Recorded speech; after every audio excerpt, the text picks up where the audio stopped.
Alright guys, so here we are back again, over here again in the origami area, and one of the things that you will have to learn how to do if you are a magic using guild, which there are quite a few, is learning how to use your magic. And magic is kind of involved in the game, but for the most part, as long as you understand some basic principles, you'll pretty much be able to do almost anything. Now spells, and you can find out what sort of spells you have by typing in spells. You'll see here right now I have several just because we're doing kind of like a global trial for different spells because a lot of things in the game have just changed. Different spells have different levels of difficulty, so although you may start the game and you may have all these spells, I can't go right in and use something like Guardian Spirit because that's a very difficult spell. And you can go to Alanthepedia and you can check out, you can type in different spells that you might have and see what their levels are, whether they're intro, basic, advanced, or historic. I hope I pronounced that last one right. But basically, the way it goes is that intro you can use from the beginning. Basic you can start using at probably around, I think I started being able to use them on pretty consistently around 40 ranks in my magic skills. And then advanced, between 80 and 90 for me. And then the most difficult ones, a lot of people say maybe like 160 or 150 if you have the prerequisite feats to kind of increase your skill to maybe even over a little bit 200. So some of the spells that I can use, for instance, is Paralyze, which is a spell that we have, and I'm going to use that just because that's a spell that's going to be targetable, and it will kind of show you how combat goes with your spells. So using the spell Paralysis, I should say. So using the spell Paralysis, you can prepare it, just prepare it normal, prepare Paralysis, and you can charge it with a certain amount of mana, which I believe the lowest that you can prepare Paralysis at is 5. No matter what, it'll always force you to put the lowest amount in, like I did here. Now, once you have your starting amount of mana in your spell, you can do a couple things here to increase the power of the spell, and this is something that you really need to play with to kind of understand how much power you can shove into a spell before it, what we call, backfires and you're unable to cast it. So I have the Paralysis spell here, and Paralysis is a targeted spell. So I would have to target, what do we have here? We have a yak. So let's target this yak, and it'll say that you're now weaving lines to target the yak. Now, if I want to increase the power of the spell, I could harness some mana to put in there. So I'll go ahead and harness 3 mana, just because, and we'll see that it didn't really take much of my mana reserves at all. And we'll also notice that your formation of a targeting pattern around the yak has completed. So now I've targeted it as best as possible, and we can cast at it, and it says that my contributed mana helps here, and it's flying out, and it's splashing over it, and now he's frozen. So now this poor yak is immobilized. So one of the other spells that I have at my disposal to do some damage is Strange Arrow, which I think is STRA. Yes.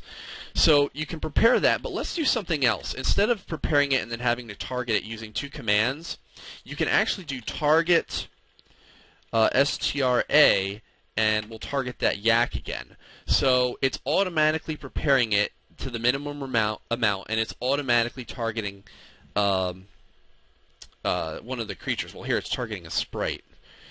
Wonder why that happened. How about a cow or something? It might have something to do with what I'm facing, too. Let's see here.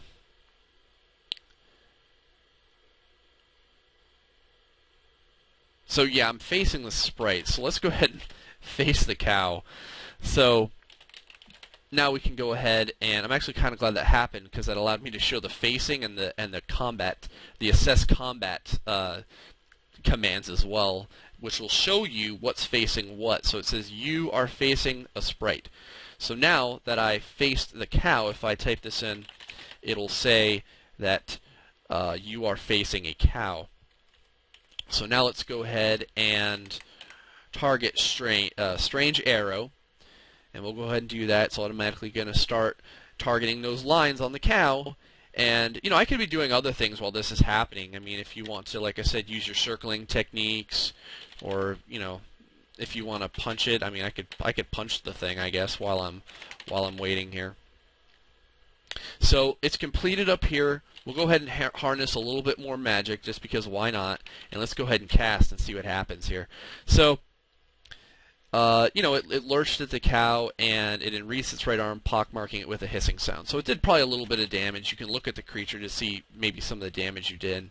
It's torn and crumpled because it's a paper creature.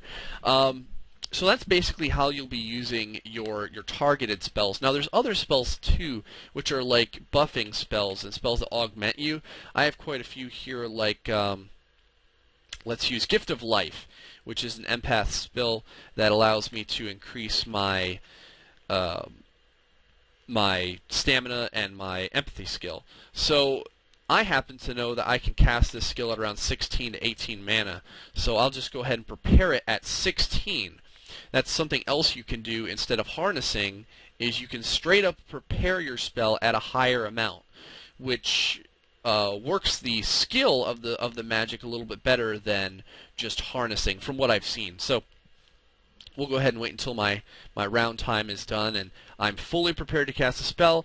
Now I can cast it, and there you go. It's, new life is flowing through me, and my empathic senses are increasing. Whoop-de-doo. So there's just a real quick tutorial on magic, kind of how it works. Like I said, make sure to check out Alanthropedia to see what level the spells are that you're trying, so that you try the correct level for your abilities. You don't want to try and overshoot your abilities. If you do, let's just go ahead and try one that I know I can't cast. We'll do, what do we do here that I know I can't cast? We'll do Guardian Spirit, I guess, which is a held mana spell, which is kind of weird, but I don't have any of the feats to aid this spell, and I've never really used it, but I'm sure I can't cast it. So we'll go ahead and just see what happens if you try and do that. It should say something like you lack the skills for the pattern to succeed, or something like that, and that should be what happens. I'll go ahead and harness some mana just to say I did. And we'll go ahead and cast, and there it is. Lacking the skill to complete the pattern, your spell fails completely.